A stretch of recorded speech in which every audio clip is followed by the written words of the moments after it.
Hey guys, welcome back to Seller Sessions Live on a weekday, 4 p.m. UK, a different time around the world, of course. Again, joining me is Tim Jordan. I've got feedback. Tim, could you mute your mic? There we go. Norm Ferrer, and we've now got Paul joining us today. Lee Rand could not make it to this one. Maybe he was ashamed of some of the products he was going to talk about. Maybe not, but we'll see him Sunday for Mindset Sunday. Guys, how are we doing today? All good, yeah. Doing Except awesome. for my shelves. Yeah. Yeah, let's have a little look. If anyone's got OCD, can you see that his shelves are on the piss in the background? Look. I thought I had them right. I just bolted them up like 6 minutes ago. Step back, they're crooked. I just measured again, and somewhere I must have dropped the side. It's like an inch lower on that side. I'm like Frank Spencer with a headache when it comes to manual labor. Did you not use a spirit level? No, I don't have one here at the office, so I was trying to use. I don't even have a tape measure. I was trying to use a yardstick and measure from the floor up, which should get it level if the floor's level, right? But yeah, but the somehow wall's I'm pissed. it didn't work. I screwed that up. All right, Noel, do you want to give a little quick introduction while I just share out to the groups? Sure. Hi, I'm Norm Farrar, and I'm getting some feedback. Yeah, I think it's Tim. Tim, you're going to have to wear some cans, man. I know you don't like to wear trousers, but I like you to wear some headphones. So, yeah, I'm Norm Farrar. I've been in the e-commerce game for a bunch of years now, about 30 almost. Anyways, I've been involved with manufacturing and product sourcing and product specialty packaging, and been involved with Amazon for about 4 or 5 years now. It kind of all my past came together, and I was able to put it together to start selling successfully on Amazon. Fantastic. Tim, a little bit of background on yourself. Well, do I have background noise, or is that fixed now? That is fixed now. Yeah, That's all crazy. good. I never have feedback. But all right, so my name's Tim Jordan. I started the group Private Label Legion. I'm an Amazon seller. I'm a consultant. Kind of do a lot of stuff except for hang shelves level, apparently. Yeah, exactly. And Paul, look at that girth. That beard is wonderful. I know, right? Apparently, my Look at barber that is. girth. The girth. Look at that beard. Yeah, it's thick. Look how thick it is. It's like a rug. It's beautiful. Apparently, my Mine's all barber tattered. is not an essential worker. I feel they are, but still. Yeah, that looks amazing. That beard. I got a black market haircut yesterday. Check it out. Did you? check- Did you do it Yeah. yourself or? No, at Black Market, I found a girl that has a salon, and if you give her $100, she'll Yeah. let you in the back door. She lets 5 people in a day. That's it. She has like black plastic trash bags on the window so nobody can see from the storefront.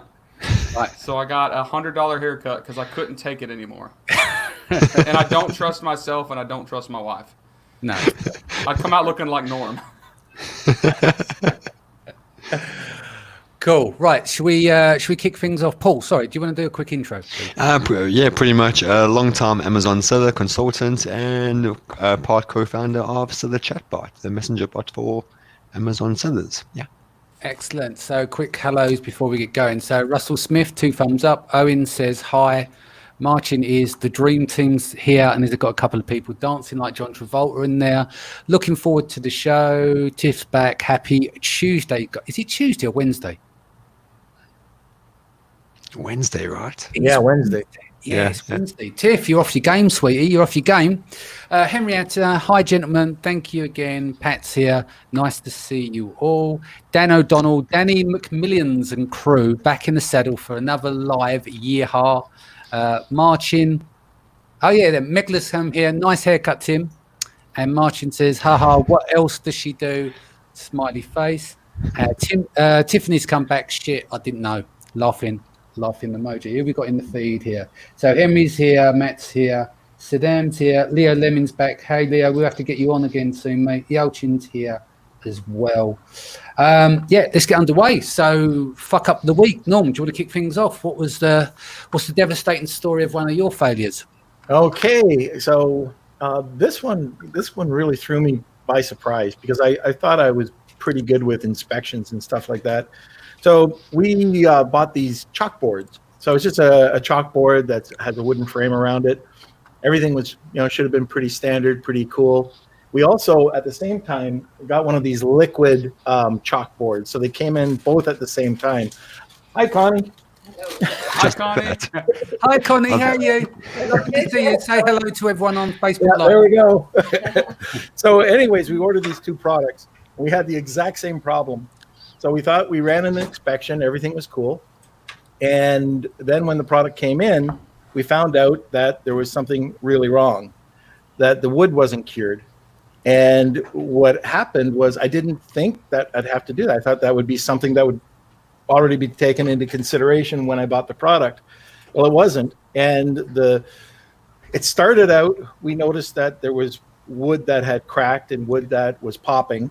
And the worst part was when it went to Amazon and it started to dry out and people bought it and put it on their walls, once the heat hit them, they were popping left, right, and center, and we were getting, like, it literally broke. Then the second problem that we had was the packaging. And again, I thought, all right, this is a company that takes care of the packaging. They ship, tons of these all the time. They just put it in a basic cardboard box with some, what's it called? The little beads, the styrofoam beads that are static, the ones that everybody hates. Anyways, it wasn't enough to protect them. And the packaging, when you dropped it, they would just shatter. So the packaging was horrible. So number one, we had the curing. Number two, we had horrible packaging that when anybody opened it up, it caused problems with the feedback. And there's nothing we could have done. Well, there is something we could have done. So this is what I learned from that. And that's that when you're doing your inspections, you have to make sure, especially when you're working with wood, but any material, you should really take a look at positive, negative reviews from your competitors to see, what's happening, especially the ones that have terrible reviews. But ask your manufacturer, like, you're not the expert. So you have to understand, you can't, when you're giving an inspection agency the okay to go in and inspect a product. We did. We paid them $300 to go in and check it out. They did exactly what they were supposed to do. But if they don't know the details and if they don't know anything about wood, they're not going to know how to fix that. So you really have to, find out the product that you're shipping over. So I gave poor details to an inspection company, even on the packaging. I was surprised they didn't pick up on that, but it was basically 40 cents worth of EVA foam would have solved all the issue. We got suspended. The product got taken off the market. It was delisted just because of really poor, and both, I should say two, because they both had the same wooden frame and the same horrible. And the other one was a liquid dry erase. So it was terrible. There was no packaging, nothing that could help to protect the package. So, and I'm a packaging person. I just thought that, the outer package would have been a lot better. Yeah. So, my bad. So what do you think, what was your biggest learnings? What was your takeaway from this? Obviously the wood's cured, so that you would have done treatment before travel because of heat, moisture and stuff like that because of warping. Right. But how would you have countered that? What kind of measures would you have taken to protect that in motion? Tim, you right there, mate? You having a good old tap of whale? Sorry. No worries. You do you. Don't worry. I've got employees messaging me. I'm trying to multitask. Sorry. That's all right. No worries. No, yeah, sorry. Go. Yeah. So probably the first thing is I would never, and I usually wouldn't, but this was just like a brain fart. I shouldn't have allowed them to package. I should have got some sort of photography back on the quality of the packaging. I thought it would have been secured. I thought they would have used either styrofoam and put it into place or some EVA. That was a big problem. So now get the make sure that you get the packaging requirements. Even like I didn't get a spec sample done on that. Again, that's my bad. But it's the ones that when you think everything is okay and you're just flying by the seat of your pants, I got this, I know how to do this, I've done it 1,000 times, and you skip steps, that's when problems happen. And I skipped steps there. Like I would have, if I had a spec sample, I would have seen, I don't know if I would have picked up the wood, but I would have picked up the packaging. And now, if I were to go back and get it again, I would have got the inspection agency to pick it up. I would have had a spec sample signed off on. And now I would have made sure it was cured wood. Yeah. But it's just a learning experience. I paid my Amazon tax on that one. As you do. Tim, what after nearly killing some last week or stabbing them with your dangerous products, what one have you got for us this week? So I'm actually going to show you one of them. Is that Excellent. cool? Yeah, let's So- bring it up on the screen. I was making sure that I don't fall under my non-compete, non-disclosure clause, because this is actually one of my very first private label products, and I ended up selling it a couple years ago. So I was just making sure I could share it. So let me pull it up for you. Okay. So, boom, here you go.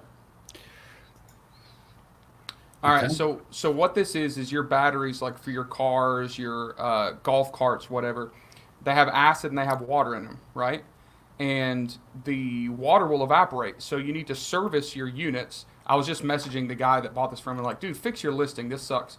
Yeah. Avoid the mess when serving your unit, should be servicing. So don't make fun of the listing because he screwed it up.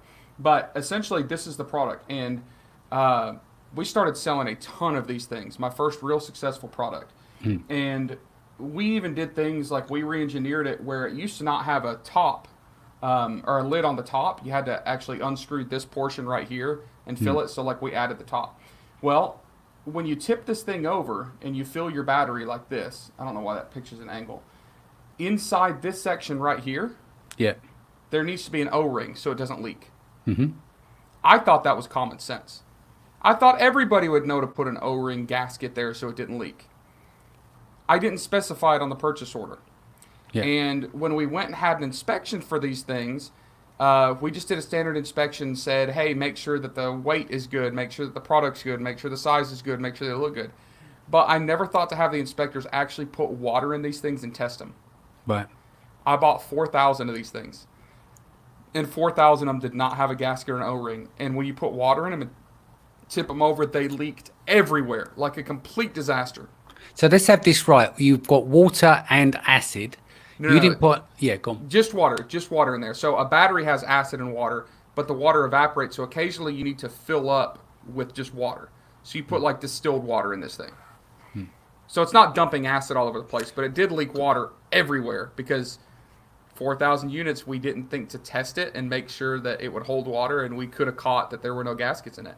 So what was the end? Was it just you destroyed everything? What happened No. next in terms of? So I sent I'd probably sent 500 into Amazon. Yeah. And I didn't test them in the warehouse, so I'm getting returns and I'm getting all these people complaining. I'm getting crappy reviews. So I go out to the warehouse and start figuring out what happened. So I did a removal order for however many was left, probably 450 or 400 of them, which means it comes in 600 boxes. You know, because if you do a removal order for 400 units or 600 boxes, land in your warehouse all the time, and they're always way too big. You know how that mess goes. And then I had to go back to the factory and say, hey, I need O-rings. And they said, okay, 30 cents a piece. Like, are you serious? They're like, yeah, 30 cents a piece plus air shipping. So we air shipped them back. So I had to buy the O-rings, air ship them to me, and we literally had to get temp laborers to come in and open the packaging, unscrew every lid, install the gasket, screw the lid back on for 4,000 units. It was terrible. Complete How many nightmare. days did that take? Oh, in hours, I remember how many hours it was. It was 52 man hours. Right. And with the temp agency, we paid like $17 or $18 an hour. So figure out the math on that. Plus the O-rings, plus the removal orders, plus the battery reviews. So they actually sold really, really well. They're still selling well. But I went and I complained to the factory. I'm like, hey, dummies, you should have known there should be a gasket in here. They're like, well, you didn't specify. I'm like, So I got in a big argument with them. And eventually I said, all right, the next time you're going to put a gasket in it. And they said, okay.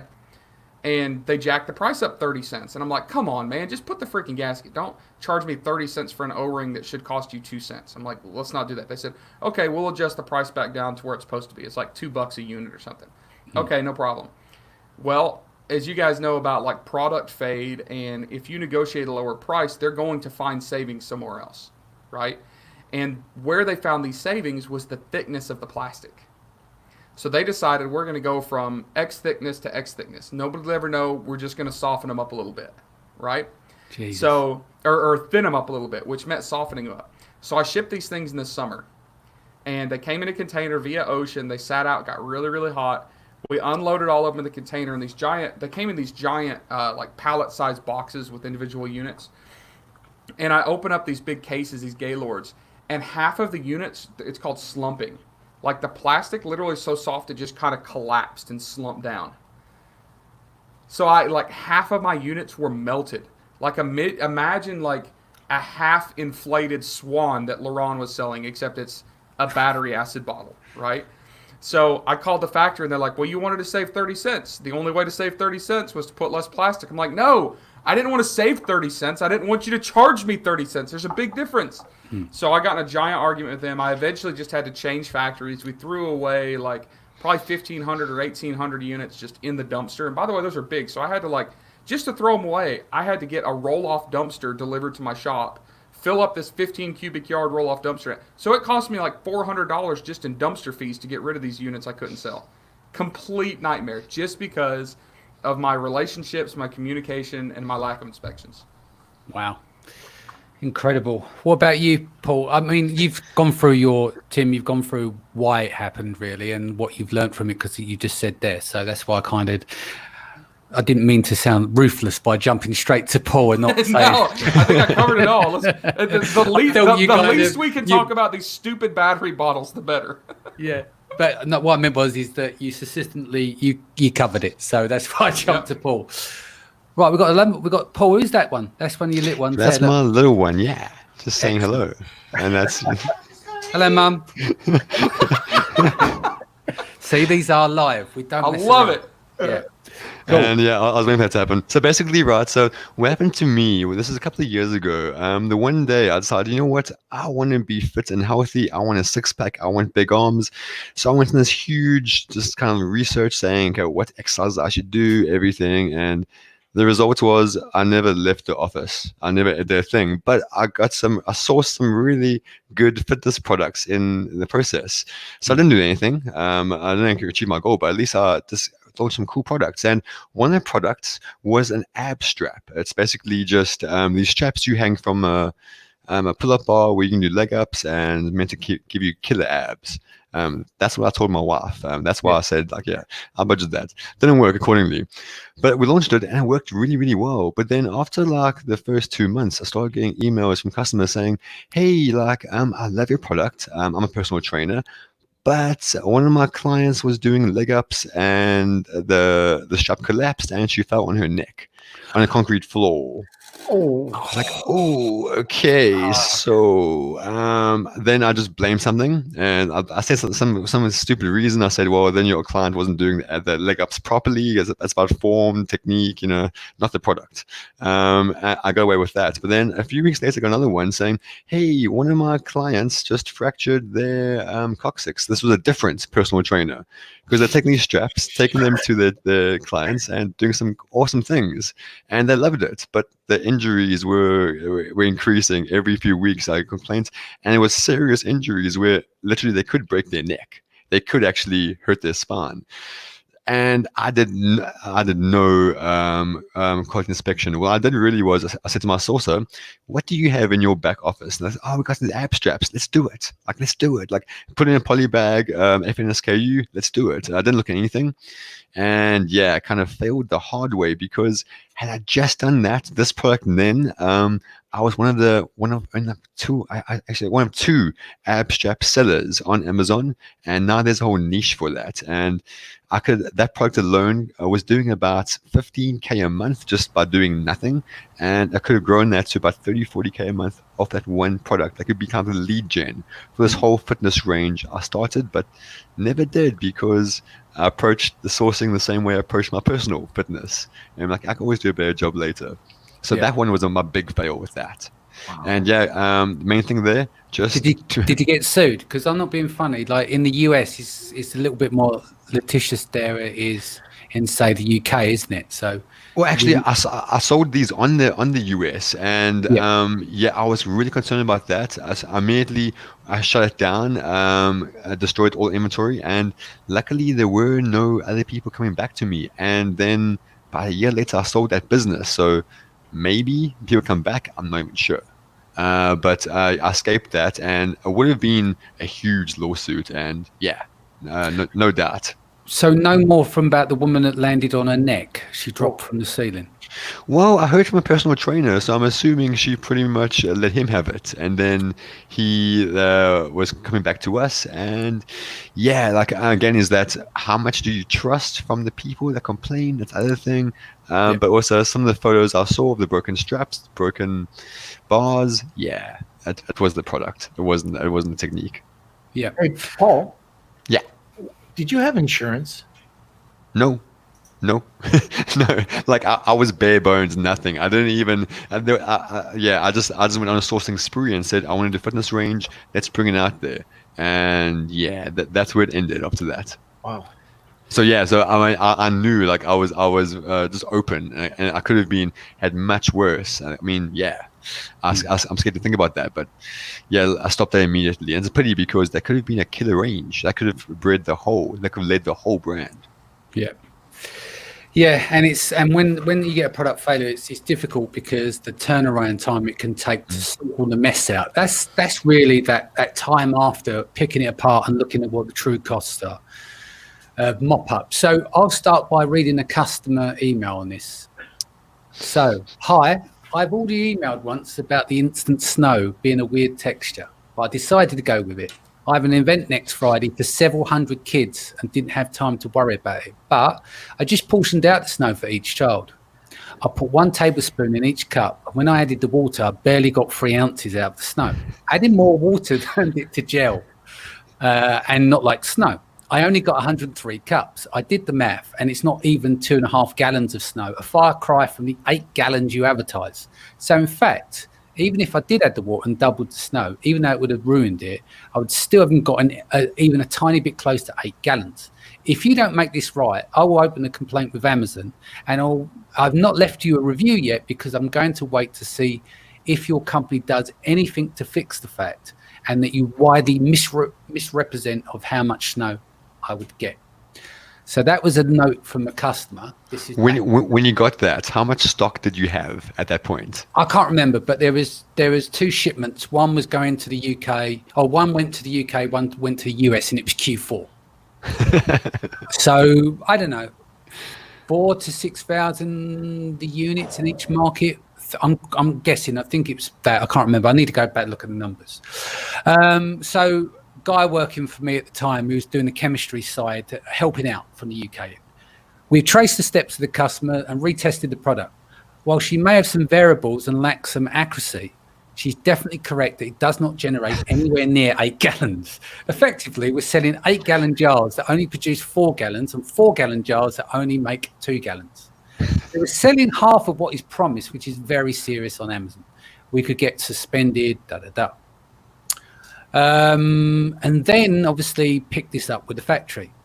Dear Danny, just came back to the office and tested the sample. Adding 20 times to water is okay. The problem is my math. It should have been 40 grams of powder to make 1 litre of snow, but not 1 gallon.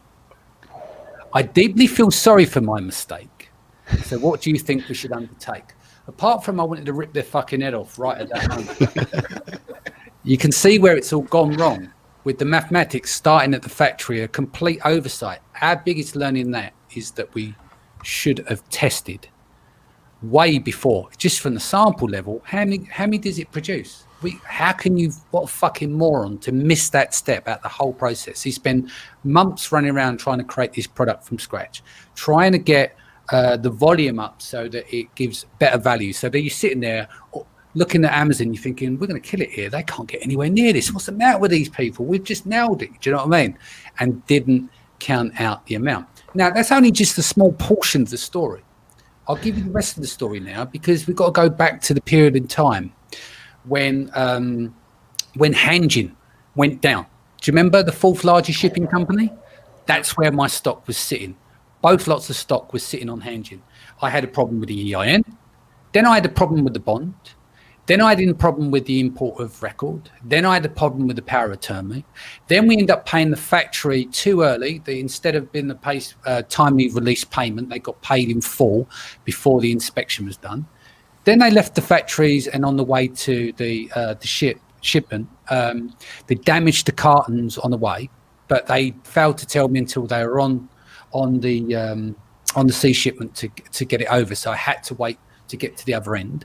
Then Amazon pulled us on the hazardous materials. Then the bankruptcy thing came through for HandGen, and I watched in the dashboard back then. I'm watching HandGen shipment fucking turning round and going back the other way from its territory.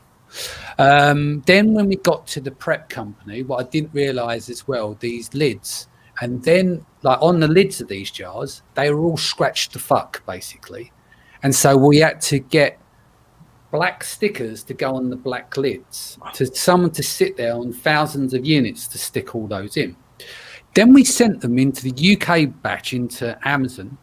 Then we had problems where they weren't matching up. So we'd like got over 60 units on one side and under 60 units, and I kept running sending in tickets to Amazon, like raising cases, going like, what's going on here? And I was trying to not pull the stock out.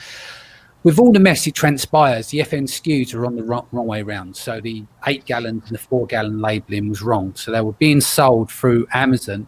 And when the delivery come through, they're buying 8 gallons and they're getting 4 gallons, but effectively they're only getting 2 gallons, right? Because it doesn't make 4 and 4 doesn't make 8, you know, and vice versa. So then, yeah, so we had all that. What else was part of the problem with that as well to finish things off? Yeah, the scratch lids. Then we had problems with brand registry as well. Went through seven attempts to get that cleared. They covered the labels. So effectively, the lessons learned on that, you know, you could write a fucking book on it. And ultimately, one of the best things that came out of that, even after everything, we pulled stock and then we destroyed it because the factory were going, look, can't you just relabel the product and then sell it off on eBay and stuff like that? We had a big order on another product out of that factory. So we said, look, we won't work with you again. You clearly made the mistake. I want you to wipe your mouth of this order against my current order of another product. So instead of getting the money back, we didn't pay a big chunk off a larger shipment of another product that was coming out that factory. Ultimately, in the end, after all that stress, it was a wasted Q4 in the main, definitely on that product, but we came out with minor losses. I think we lost about $700 when we could have obviously lost thousands. Some of the units obviously sent through, but sold through. Reviews were fucking horrific. They just kept coming through. Sloppy snow. It was a fucking world of pain. So basically, that literally wrote off Q4, 50% of Q4 in that period in 2016. It was So yeah. What's really painful about that is non-e-commerce sellers don't understand when we have a bad Christmas. It just means purely is that our products are tanked in Q4 and we're trying to have a nice Christmas, and no one gets that. I mean, my family doesn't understand why Q4 is so stressful.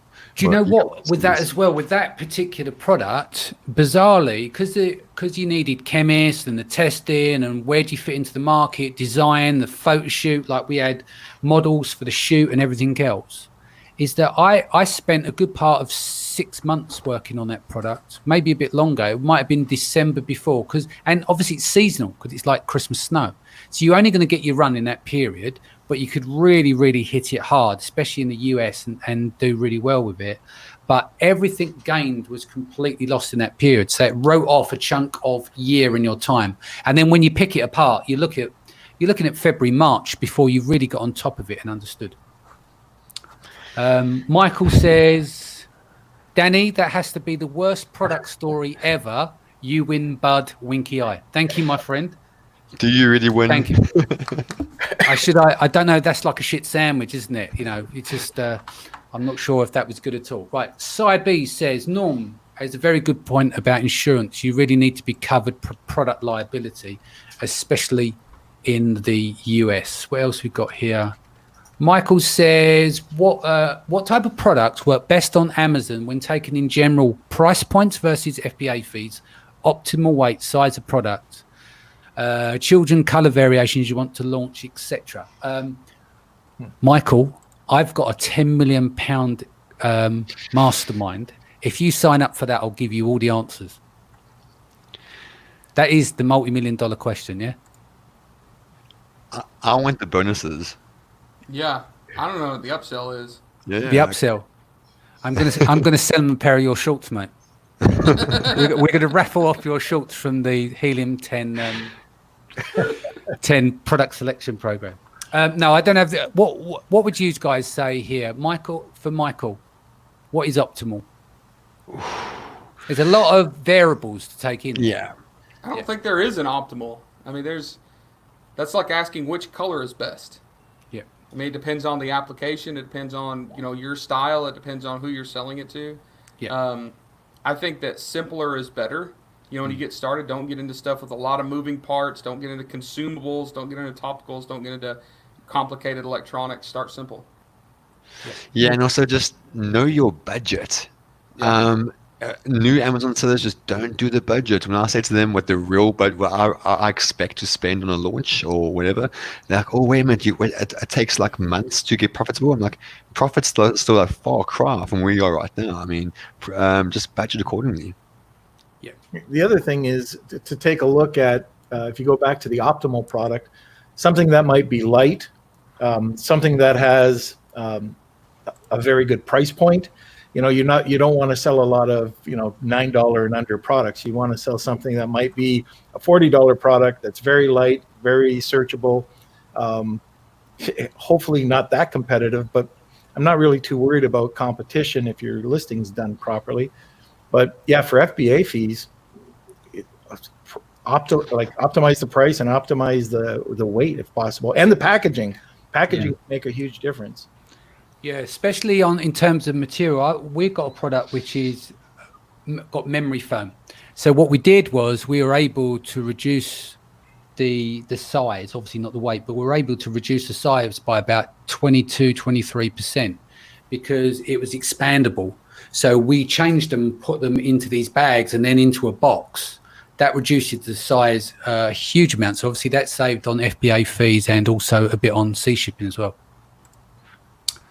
Florence says, speaking of customers, I got an email today that made me laugh. My girlfriend has managed to break both of the products on the first use. She is kind of a ditz. How do I go about getting a replacement? What's the product? Oh, I'm not sure what he's going to say. What have we got here? Nick says, I always say something like iPhone, small, light, high value, liquid gold.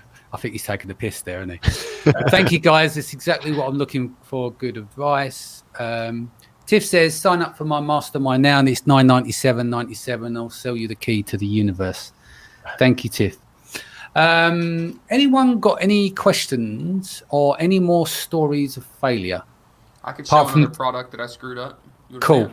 How's the shelf going? This is a failure for you, really, isn't it? Is that really shelf in the background? It's driving me crazy. That 1 inch off on one side. All right. Check this out. So I thought I was a genius. Yeah. You'll have to share the screen. Yeah, let me bring this up 1 second, Tim. Here we go. Yeah. Selling this. All right. So this was the biggest competitor. GPD is the brand. They have a horrible listing, and it's a 2-pack of these transport chains, right?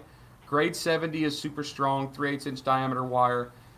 They use these for like securing loads on the back of large trucks, for towing stuff, for hauling equipment, all that good stuff. And I realized that I could buy these chains in China for about $11 a piece. So for a 2-pack, I'm looking at $22. And I got really smart, and I figured out. So the U.S. Postal Service has this thing called a flat rate box. You guys ever use that? Their motto is, if it fits, it ships. Right. So I figured out a way to take the medium flat rate box, which is like 11 inches by 9 inches by 7 inches, and I could put 2 of these chains in it. So if we assembled the box and I lowered the chains down and then took a rubber mallet and beat them down, I could get them tight enough where they would barely close and I could tape them up.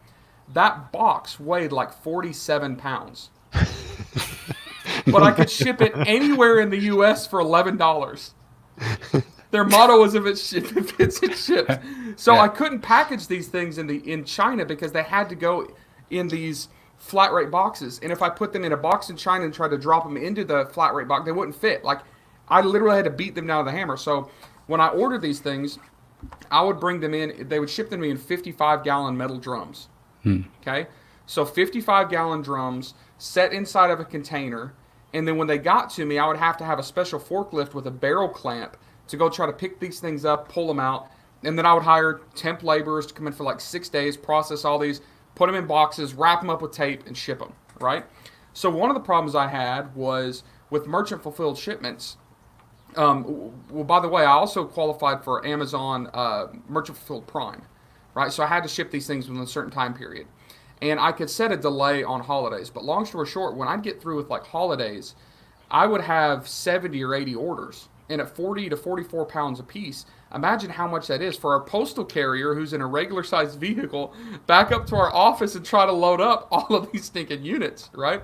So I didn't realize that because of the weight of these things, the postal carrier, I would actually have to work a deal with the post office, the post service, where they would bring a little miniature trailer and park it at my shop, and I would load it up. We got to the point where we were selling like 60 units a day. So just on the weekend, Friday, Saturday, Sunday, I mean, I'd have 200 units, 180 units, these things that we need to ship. Do the math. It's super, super heavy. So that was all right. We spent a lot of time and labor. But there was one point where I shipped a bunch of these things. And I made sure not to go overweight in my container, right? Because if you go more than about 20 U.S. tons, like, you're overweight, right? But I put all these barrels in, and then I loaded the top of the container with lighter stuff, maybe those battery acid bottles, whatever it was. But I never thought to actually check how stable the floor of these containers was, right? Because if you think about a lot of weight in a barrel and it's sitting in one spot, the container might be able to take a lot of weight spread out evenly, but when it's all pushing on one spot, that's a problem. So I never thought to ask, hey, shippers, can you make sure you're sending me a good container? They sent me one that was pretty worn out. We filled these things, got them all the way to Savannah, Georgia. From Savannah, the container was put on a train, brought to Atlanta, and from Atlanta, an 18-wheeler picked it up, right? So they set the container on the 18-wheeler. The 18-wheeler was coming through Chattanooga, Tennessee, on the interstate, and must have hit a big old bump. And when they hit that bump, the floor on the container gave way, and 6 barrels fell through the bottom of the floor on the interstate. Each barrel weighs like 1,700 pounds. Wow. It was a disaster. Luckily, no one got killed, because think if all this giant, heavy, barrels of metal falls down and explodes on the interstate, this truck's going 7 miles an hour, cars behind them should have got stacked up and been a giant wreck. Luckily, it was late at night, wasn't a problem. There was no traffic on the road, but literally blew the floor out of the container and ended up with probably $2,500 worth of metal chains that the highway department came out and confiscated. So they come out to clean up the road, and they took them all for themselves. So I had to pay the damage on the container, because apparently there's a clause about I'm responsible for how I load the containers. So I had to buy the container, which was like $4,000. The truck that it was delayed because it got pulled over, and they had to stop and clean up this mess. I had to pay them extra, and I lost all my inventory. Jesus Christ. Yeah, it's bad. You took one for the team there, mate, didn't you? Took one for the team, but you learn. I just love the box. I just want to send my friend to a box of change to annoy the hell out of him. Yeah. Those boxes would blow out, so we actually got a turntable, like a shipping turntable, and we'd set the box on, and one guy would hold a tape gun, and we'd spin the box and go all the way down to the tape, and then we'd put it on its other side and spin it. So when people got these boxes, there's like a 1/4 inch of clear packing tape, and it weighs 40 pounds. Like, it was just so heavy that people can't lift it off their porch. Like little old ladies, they're screwed. The post office hated them. Like, we would get all these. Luckily, you couldn't damage the products. It's changed. But I know there's postal carriers just throwing these things off the back of their truck, and the packages would like turn into a ball. They'd never explode because we had so much tape, but they'd be deformed, and it was a mess. We sold a lot of those stinking chains, though. Unbelievable. Paul, do you have any more stories inside of you? I guess the one, right, was like, so I used to sell a range of kids' toys, and I saw like this music maker set where they had like an eggshell maraca type thing. It's like eggshell where they shake it, like an egg shaker, that type of thing. And it was cool because I had, at that stage, my kid was 1. So literally, like, she was my product tester. Whatever she liked, I literally just sourced and then put up. And I did all the testing. I mean, my daughter used these kids. My daughter was like the model in the photo, so like I knew they were good quality. But then the one night I was putting her to sleep, and I'm lying in bed, like waiting for her to sleep because she's a baby. So then I check my phone. I get a message from Facebook saying, "Hey, I purchased your thing, your product, and my 2-year-old broke your egg shaker and swallowed the little ball bearings inside there. no. Oh. What are they made out of? And I was like, what the hell? Like, I have no idea. Like, so now a quick Google search says that there are two types of these ball bearings in these egg shakers. One, it's iron. If a kid swallows it, it's fine. Other option, if it's mercury, yeah, you poisoned the kid. Like, you rushed him to ICU right now. So I was like, oh no, like, I don't know. So like, then they said the only way to find out is to take the ball bearings out and hammer it. If you can change the shape of the ball bearing, it's iron, not mercury. I could be wrong, but yeah, that's what I remember. So then I try to open the egg shaker. I literally cut my hand open trying to open the egg shaker. So how a 2-year-old did it, that was me. To this day, like, I still have a scar on my hand. But then we took out there and then we started hammering these things, and luckily the ball bearings somewhat changed shape, and then luckily they were iron, not mercury. But I had the product testing, but I never thought to do the product testing on the ball bearings inside the egg shaker. And right there, we made the customer really happy after that. We just gave her a ton of free stuff. Like, we bought her gift cards galore, everything. And she did threaten, saying, if this is poison, if my kid goes to ICU, I'm suing the hell out of you. I'm complaining to Amazon, everything. And a mother protecting a kid, yeah, that's a force to be reckoned with. I knew she would absolutely own me if she found out. And luckily then we scrapped the whole product. But yeah, these things happen. But this is the thing, every time the kid walks through an airport now, your life goes. So, yeah, I think, God, we could get sued after people watching this video, couldn't we? Shall I lock it down? Oh, I don't even know where to go next with this. I'm mortified. If only the real world knew what we get up to as Amazon sellers, or try to do. Fucking hell, we're Jesus. Yeah, I don't even know where to start. Go on. I was going to say, like, supplements. Yeah. That's the one that scares the hell out of me. I know that people. I don't sell supplements, but like, where are you getting your product from? Especially if you're getting in China, like, what are you feeding people? You know, I was talking to somebody the other day that sold pet supplements, and they had to get out because dogs were dying. But there's no regulations on them. That's what kills me about supplements. Yeah. No, it's a tough one. I've got a friend who, you know, he actually jokes about he's got diet pills, and some of the emails he gets with those. It's just, I don't know, like, he's a rule unto himself. Like, you know, that some people can sleep at night and certain stuff. But yeah, that friend of yours, Danny, when he shares those emails he gets and messages, it makes my day. I mean, like, I feel like a good person after he just ignores those. Yeah. Well, Danny, this was I think this was the guy you were telling me about on the pet supplement side, just before the call last week. Yeah, he just, you know, he literally he talks, and it's not funny, but he'll say about killing dogs and stuff. You know, I've got a new killer product. He said, well, the dogs are dead. but no, he's showed me emails. He's like, you know, my dog is dead. Oh no! What do we do from here? Do you know what I mean? Like, reviews. So, what's going on here? Robbie says, let's sell some snake oil. No, we won't go that far. All we've done, Robbie, is we've been fucking stupid and we've screwed up our products. It's so never the intent has never been there. We haven't been stupid. We've been learning. There we go. There we go. Dan O'Donnell says, someone needs to do a reality show on you guys. That I don't know whether that's a compliment, but I'll take it, everything I can get at 44. Sharon says, just joined. Lee Rand suddenly looks like he's got a lot of hair and a different accent. So, Paul, there you go. I mean, he's grown a lot over the last week. I mean, hair, funny places, yeah. His beard's coming along. He's like me, though. He's follically challenged on top. Jason says, these stories are going to scare any newbies to this space, but the stories are hilarious. Thank you, mate. The joke's on us. Herb is said, you may have already mentioned, but what's the best insurance to get for these kind of conditions and disasters? I don't think anyone would insure us after watching this video, to be honest. Nope. No. No. What is Michael saying here? Scary stories, but I remember those cowboy days when you went without insurance and things that you really need to protect you. Don't be like Mike. That's true. I hear people talk about like when Amazon used to be the Wild West. That's how I feel. Like none of us knew what we were doing. We were just like I was buying containers of 55-gallon drums of chains.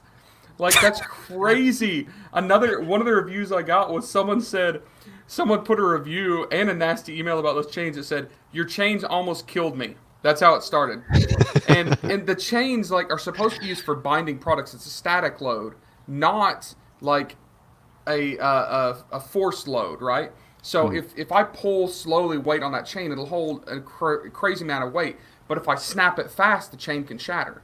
And someone hooked that chain between their tractor and a tree stump, and they were trying to pull it out. Well, instead of slowly putting pressure pulling it on, they would back the tractor up and get it driving forward, and wham! And that chain shattered, and it slung back, and some of the chain links came through the rear windshield of his tractor. Like you can kill yourselves with chains, and it never even dawned on me to like put all these stickers on the product, like not for force loads, no, dynamic loads, no dynamic tension, like static tension only. Never thought to do that. Well, if that guy had lost more, and I had to buy that guy a new windshield for his very expensive tractor, like rear windshield. But what if it hit him in the head? Like you take a chain link through the brain, you can't come back from that, right? Yeah. And we had no clue what we were doing. We were just, and maybe to some extent we still don't. We're still probably, all of us on here are still probably launching stuff that in hindsight 2 years from now we're going to go, well, I probably should have checked that a little bit better. But you're right though, saying that like the days of the Wild West. The other day I was talking to a new seller, pretty much the same age as me, and then he goes, "Oh wait, you've been around since." What do you call it? ASM1? Because I heard about that. Apparently, like you're the grandfathers of Amazon. I was like, wow. I think you have to count us like dog years. Like those of us that have been in it since 2015, we've actually been in it for 17 years. Yeah. Guys like Norm and Steve Simonson that have been in it since like the 90s or whatever, they've basically been in it for 142 years. I look it. Yeah, that old man. And Norm is actually only like 25, but the age. Exactly. Exactly. Look, he's grown in FBA years, isn't he? Yes. Yeah. I got another, and I wasn't even thinking about this one, but just as I heard Tim's, chain snapping story. Yeah. So I sell snow. Sorry, I don't sell snow. What kind of snow? That either made you sound like a knockoff of Danny or a cocaine dealer. I'm not sure. Oh my god. Yeah. Either will give you jail time, but I sell soap, and the soap smells really great. So it's not a plug, but my soap smells really great. Like, can we just end the whole story there? All right, guys, we've had it today for Seller Sessions Live. The ending comment is Norm's soap smells great. Yeah. That's all I wanted to say. But I got a review that your soap. This is like a cherry almond soap, right? Yeah. So your soap smelled so good, they were complaining about the taste. I knew that was coming. It's like, what do you mean you're going to come? So I didn't have a sticker on the soap saying not for human consumption. There is now. Those are the same people that eat Tide Pods. Oh my gosh. Yeah. So where do we go from here? I don't think we go anywhere. I think that's it. I think that's we go home. We're done. Yeah. We sign off. We'll finish off and the snow. Fucking hell, I can't even speak. Snormity snow. Oh, fucking hell. It's a snorm storm. Snow. Right, okay, coming up tomorrow, Shopify Part 3. Friday, Awesomers versus Seller Sessions with Steve Simonson. Saturday, we have Women of Amazon. This one is an in-depth profile with Isabella Hamilton. On Sunday, Mindset Sunday, Deconstruction Neville Part 2 with Lee Rand Hirschkorn. Guys, how can people reach you, starting with Norm? Oh, probably the easiest way is norm@amz.club. Excellent. Timothy? You can also find Norm at normssnow.com. No, find me... Norm sniffing snow, yeah. on Facebook. The best way to get in touch with me is through my Facebook group, Private Label Legion. Just look up Private Label Legion, join the It's group. in the I'm pretty ticker active. along the bottom where we Yeah, yeah, promote your group as well. Yeah. And Paul, what's Yeah, the best for me, way? easiest would be Facebook or just simply the chatbot Facebook group. Yeah. But just obviously with Paul, just protect your neck. Yeah, you don't want to be falling from the ceiling. So with that in mind, we're going to love and leave you. Guys, stay safe, stay home. See you tomorrow, 4 p.m. Take care. Much love. All right, thanks. See you later.